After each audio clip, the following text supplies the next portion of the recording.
जय श्री कृष्णा भक्तगण। आंवला एकादशी की कथा। 1000 गौ दान का फल देती है आंवल की एकादशी, अर्थात फाल्गुन शुक्ल एकादशी व्रत कथा। मानधाता बोले कि हे वशिष्ठ जी, यदि आप मुझ पर कृपा करें तो किसी ऐसे व्रत की कथा कहिए जिससे मेरा कल्याण हो। महर्षि वशिष्ठ बोले कि हे राजन, सब व्रतों से उत्तम और अंत में मोक्ष देने वाले आंवल की एकादशी के व्रत का मैं वर्णन करता हूँ। यह एकादशी फाल्गुन माह के शुक्ल पक्ष में होती है। इस व्रत के करने से समस्त पाप नष्ट हो जाते हैं। इस व्रत का फल 1000 गौदान के फल के बराबर होता है। अब मैं आपसे एक पौराणिक कथा कहता हूँ, आप ध्यानपूर्वक सुनिए। प्राचीन काल में वैदिश नाम का एक नगर था जहाँ ब्राह्मण, क्षत्रिय, वैश्य और शूद्र चारों वर्ण आनंद से रहते थे। उस नगर में वेदपाठी ब्राह्मण, धर्मात्मा क्षत्रिय, दानी वैश्य और भगवान विष्णु के भक्त शूद्र निवास करते थे। उस नगर में चंद्रवंशी राजा चैतर्थ राज्य करते थे। वे बड़े ही विद्वान और धार्मिक थे। उनके राज्य में सभी एकादशी का व्रत रखते थे और भगवान विष्णु की पूजा करते थे। एक बार फाल्गुन मास के शुक्ल पक्ष की आंवल की एकादशी आई। उस दिन राजा सहित सभी प्रजा ने विधिपूर्वक व्रत किया। राजा ने अपनी प्रजा के साथ मंदिर में जाकर पूर्ण कुंभ स्थापित करके धूप, दीप, नैवेद्य, पंचरत्न आदि से आंवले का पूजन किया और स्तुति की। रात्रि में विष्णु भक्तों ने जागरण किया। उसी समय एक शिकारी आया जो अपने परिवार का पालन पोषण शिकार करके करता था। वह बहुत भूखा प्यासा था। वह अपने शिकार की खोज में घूमते हुए उस मंदिर में पहुंच गया।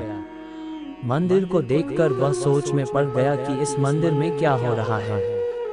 जब उसने भक्तों को जागरण करते हुए देखा तो वह भी एक कोने में बैठकर भगवान विष्णु के भजन सुनने लगा। इस प्रकार उस शिकारी का भी जागरण हो गया। सुबह होने पर सभी लोग अपने घर चले गए। शिकारी भी अपने घर जाकर भोजन किया।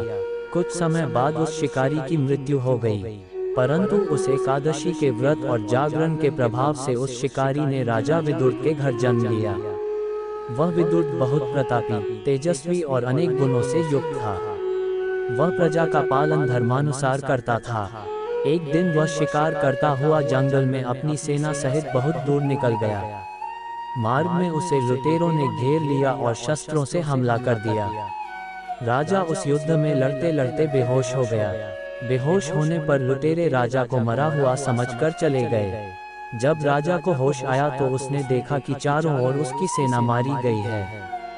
वह बड़े भयभीत और दुखी मन से सोचने लगा कि अब क्या करूं।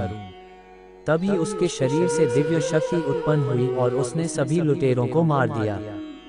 राजा को आश्चर्य हुआ कि किसने इन सबको मारा है। तभी आकाशवाणी हुई, हे राजन, ये सब तुम्हारी आंवल की एकादशी का प्रभाव है। ये सुनकर राजा अपने राज्य वापस लौट आया और सुखपूर्वक रहने लगा। भगवान विष्णु ने कहा है, जो प्राणी स्वर्ग और मोक्ष प्राप्ति की कामना रखते हैं उनके लिए फाल्गुन शुक्ल पक्ष में जो पुष्य नक्षत्र में एकादशी आती है उस एकादशी का व्रत अत्यंत श्रेष्ठ है। इस एकादशी को आंवल की एकादशी के नाम से जाना जाता है।